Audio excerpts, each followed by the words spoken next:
Tidak efektifnya Iron Dome dalam menahan gempuran rudal-rudal Iran membuat warga Tel Aviv berlarian ke tempat perlindungan bom yang kebanyakan berada di basement bangunan.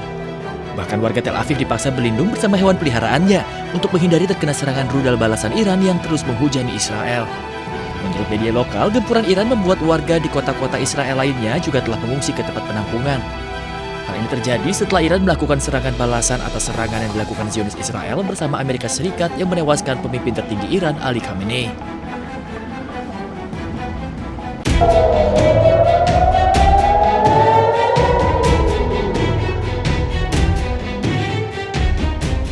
Rekaman yang diambil pada hari Selasa menunjukkan roket-roket yang dicegat di atas kota Nahariya, Israel Utara saat Hizbullah terus melakukan serangan lintas batas di tengah meningkatnya ketegangan regional. Video tersebut menangkap dua garis putih yang melintas di langit sebelum rudal pencegat dari sistem pertahanan udara menghantam roket yang datang menghasilkan semburan asap di udara.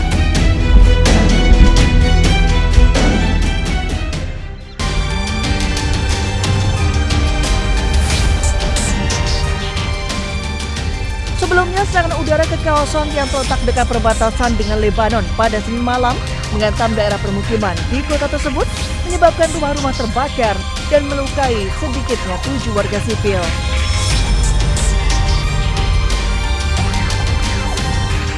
Hizbullah mengatakan serangan itu dilakukan sebagai balasan atas pembunuhan pemimpin tertinggi Iran Ali Khamenei pada 28 Februari lalu.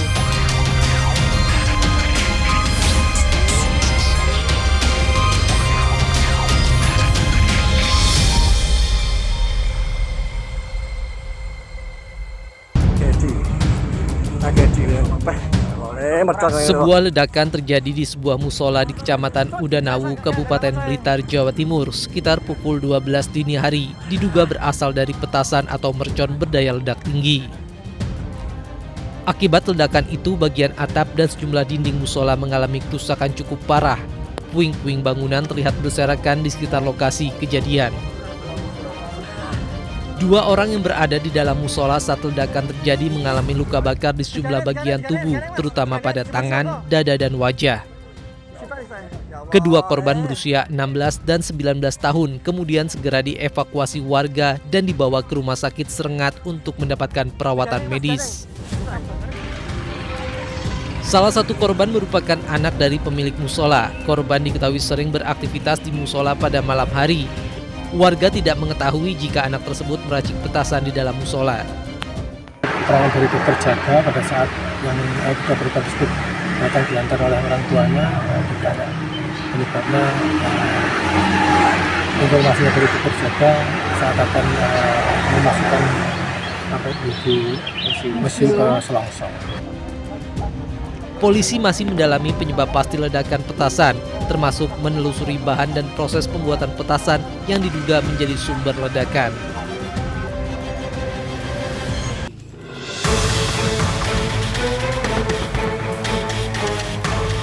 Tim Satreskrim Polresta Magelang meringkus remaja 16 tahun warga Kecamatan Borobudur atas dugaan pengedaran uang palsu. Saat penangkapan, polisi berhasil menemukan uang palsu sebanyak 18 lembar pecahan Rp100.000 dan Rp50.000.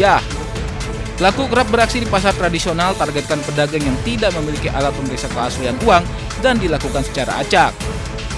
Uang palsu yang didapat dari pelaku diperoleh melalui pembelian di media sosial. Pelaku membeli uang palsu sebanyak Rp1,85 juta seharga Rp400.000 dan sudah 4 kali memesan.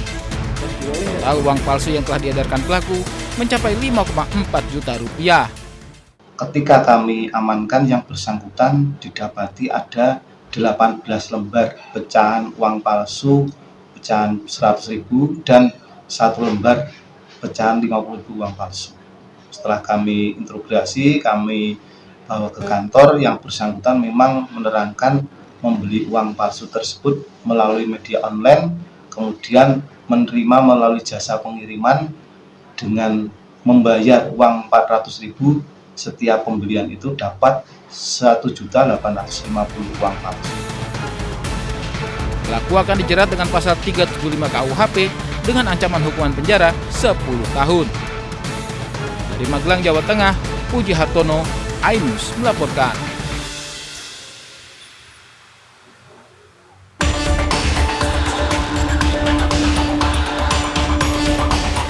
Ledakan tragis terlihat di salah satu reruntuhan bangunan yang terkena serangan rudal Amerika Serikat Zionis Israel di kota Teheran.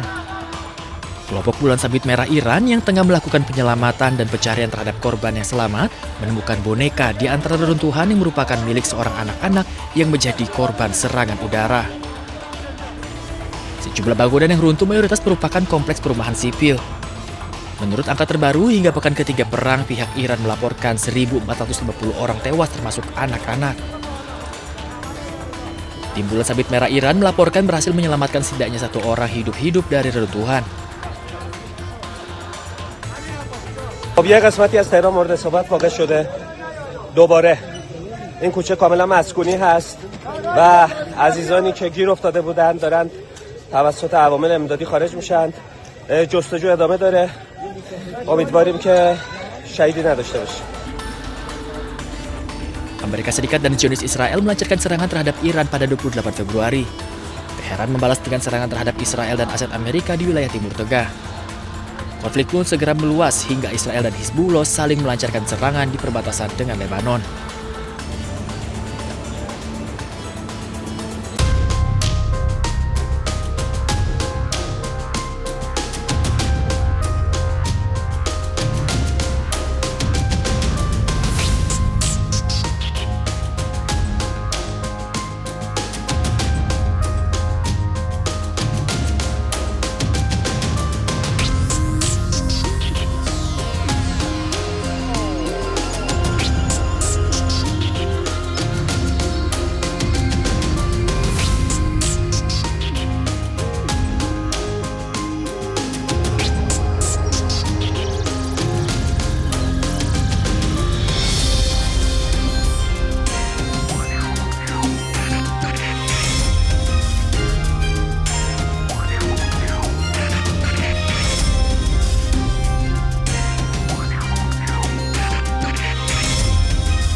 Pelayat berkumpul di rumah keluarga korban kekejaman Zionis Israel.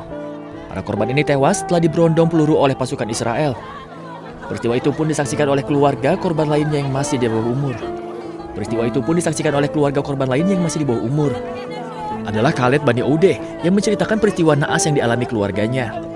Dirinya menceritakan momen kekejaman Zionis Israel yang melepaskan tembakan ke arah mobil keluarganya di kota Tamun di tepi barat Palestina. Peristiwa itu menewaskan orang tuanya dan 2 saudara kandungnya. كان جنودي متى على ظهور الدور القديمة كانوا يطلقوا النار علينا بشكل كامل. أمي صيحت آخر صوت بعدين سكتت. أبوي تشاهد قبل ما يموت. حاولت أسحب حاولوا يطلعوا أخوي من السيارة. كضبط إيد الجندي طلعني برا. كان رايحين نجهز للعيد وإحنا مروحين هجموا علينا الجيش. أنا طلعت من فتحت الباب على السريع قعدت أنادي يا عالم يا ناس تعالوا علينا مش قادرين. Menurut sumber-sumber Palestina, kekerasan telah meningkat di seluruh tepi barat sejak 7 Oktober 2023 silam. Dengan lebih dari 759 warga Palestina tewas akibat serangan Zionis Israel.